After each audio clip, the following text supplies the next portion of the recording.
they're clearing the debris, determined to reassemble normality, repairing broken Trostyanets. As they do so, story after story emerges here of families pointlessly ripped apart in the rubble, on the streets, in the fields. Shot by the Russian army, lying dead in his car on day one of the war, pig farmer Alexander Kulibaba. He was driving around here alerting people. The Russians have invaded. He was 45 years old. On February 28th, my friend called to say my son's car was found in the road, pierced by bullets, and my son was inside. His car's been brought back to the family farm, a grim symbol of what happens to civilians who stand in the way of the Russian army. Having killed the farmer, 300 Russian troops then seized the entire farm for a month. His father hid in the village nearby. What appears to be looted clothing and electronic goods still lie strewn about the place. The barns, littered with debris where the soldiers were sleeping. Looting civilian property is a war crime. So we know this. On the first day of the war, the Russians killed the farmer. They then took over the farm and used it as a large base for the duration of their stay, 30 days. We also now know that when they left, they found 2 bodies of civilians here, and the Ukrainian military have taken photographs of both of those corpses. Olena Pentina was ill. She and her husband, Vyacheslav, were just 500 meters from the town's hospital to get treatment. They were on their bicycles. Then it happened. They were only 500 meters from the hospital. They were shot down by a Russian armored personal carrier. Her husband crawled to Olena and saw blood coming from her nose and mouth. He says the Russians wouldn't let them collect Olena's body. She was to lie there for 10 days. It was just 2 civilians with bicycles on the road, and they opened fire. The deliberate shooting of civilians is one kind of war crime. The indiscriminate or deliberate shelling of civilian areas where there's no military presence is another. Shell damage here on this block of flats is obvious. In this hallway, the bloodstains remain. Volodymyr Chukov, 34, died here. Valentina Zima was 73 and decapitated by the blast. And Maxim Antionov was also killed. He was just 14.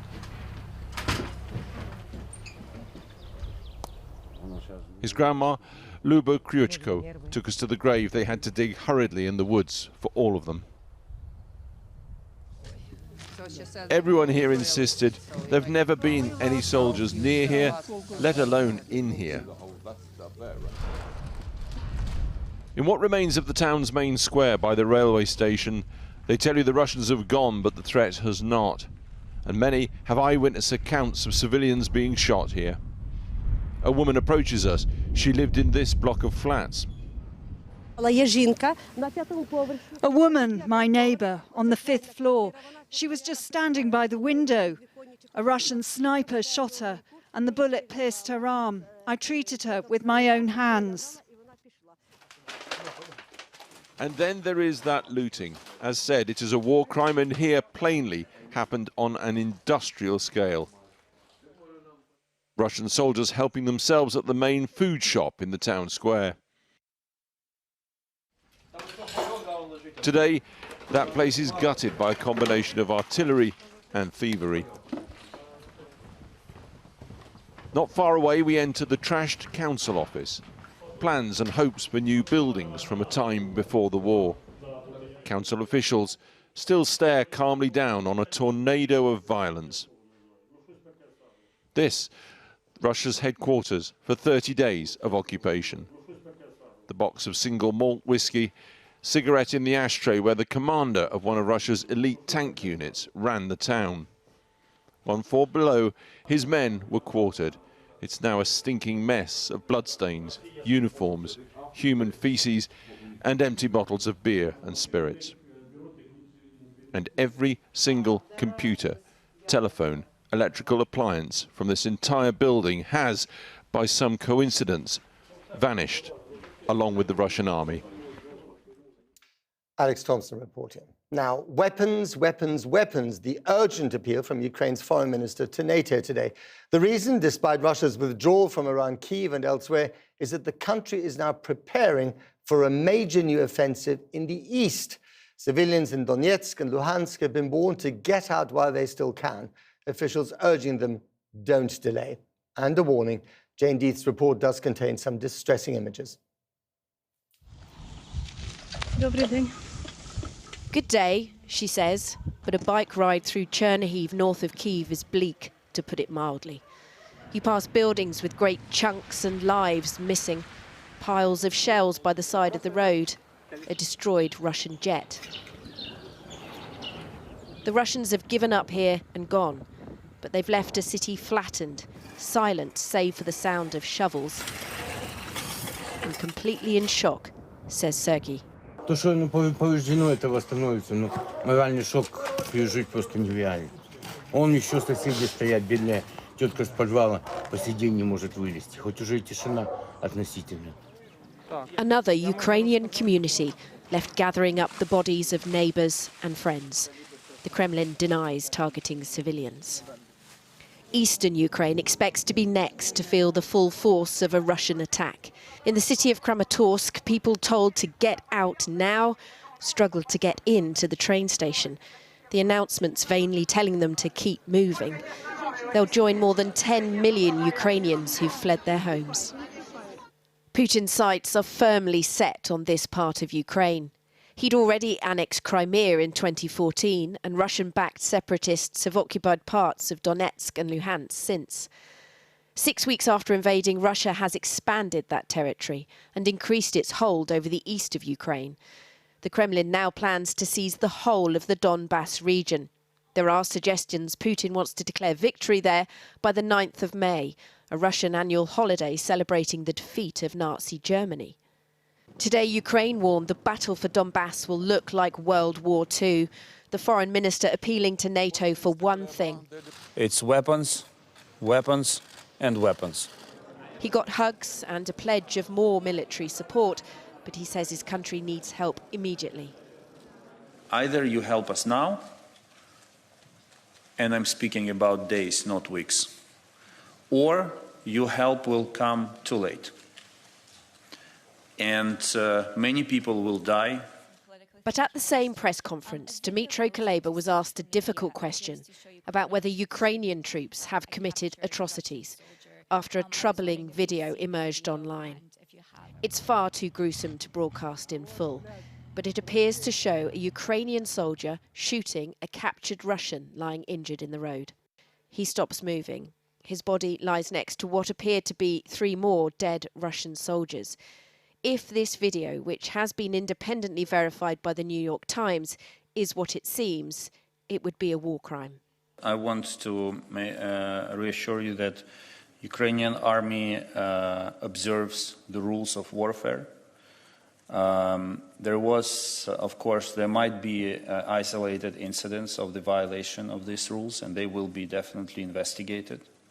You don't understand how it feels that Russian soldiers rape children. This is not an excuse to those who violate the rules of warfare on either side of the front line. But there are some things which you simply can't understand. I'm sorry. Just a few miles from that incident is the now notorious city of Bucha, a place where Russian soldiers are accused of war crimes. The bodies have been collected, but you can't take away the horror. Well, Alexander Rednyansky, who's an advisor to President Zelensky, joins us now from Berlin, where he's been discussing sanctions, weapon supplies, and other economic issues with German MPs. Alexander, very good to have you on the program again. I just want to start off by asking about that rather difficult issue that the foreign minister had to deal with. If Ukrainian soldiers are breaking the Geneva Convention by killing the Russian soldiers in cold blood, whatever they've done, then surely that means that you are losing part of your moral high ground. Well, certainly if these cases are confirmed, and it seems that there has been indeed a problem, then they need to be investigated and those people need to be brought to justice. But I would just like to say, there is no way we can compare the crimes and the war crimes that have been perpetrated on the part of the Russians to what is happening perhaps in isolated cases, individual cases on Ukrainian side.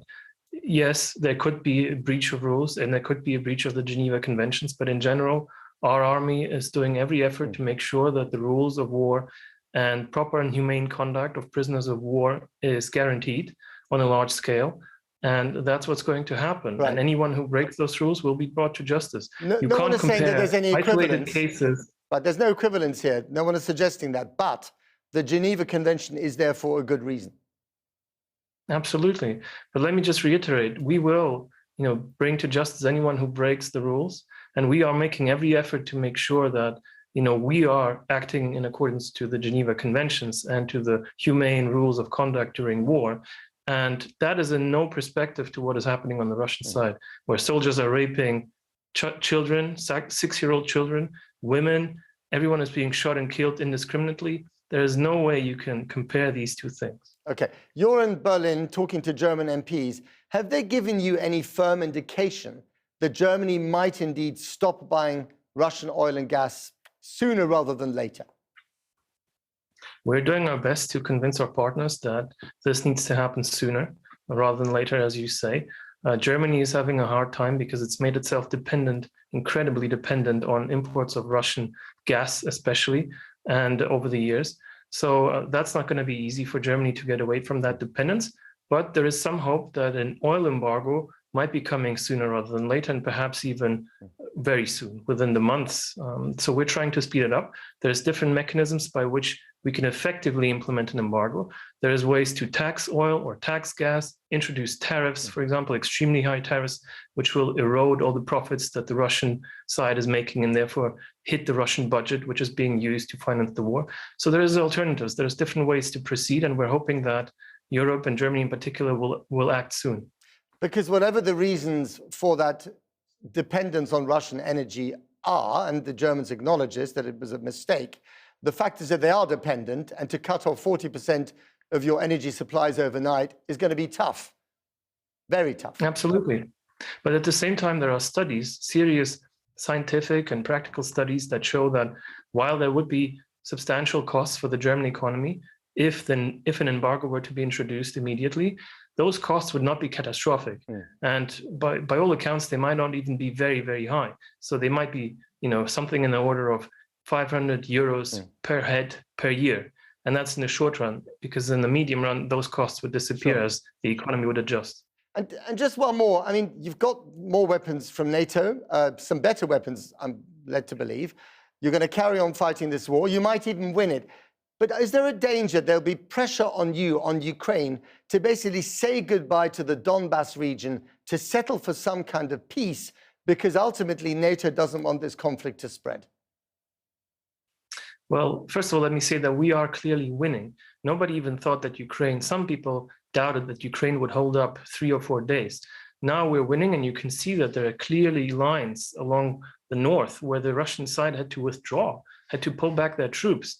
And so we need to make sure that happens in the east as well, where they're now trying to concentrate. We need more weapons, that's true, but we're not going to give up on our territory. There's just no willingness and no way we can do that. There's no way we can leave our people in the Donbas. They never wanted to be part of Russia. They're resisting and putting their blood on the line to resist Russia. And there's no way we can just leave them. So we will continue defending our sovereignty, defending our territorial integrity, and we need weapons now. All the weapons that we're using for defensive purposes, but we need what's called attack weapons, that is artillery, heavy weapons, in order to conquer back or re-establish control over the territories that have been occupied. I'm sure that list has been sent to NATO. Alexander Redniansky, thank you very much indeed for talking to us.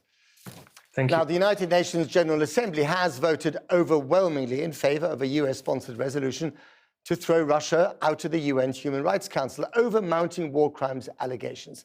Kate Fisher is in Washington now. Kate.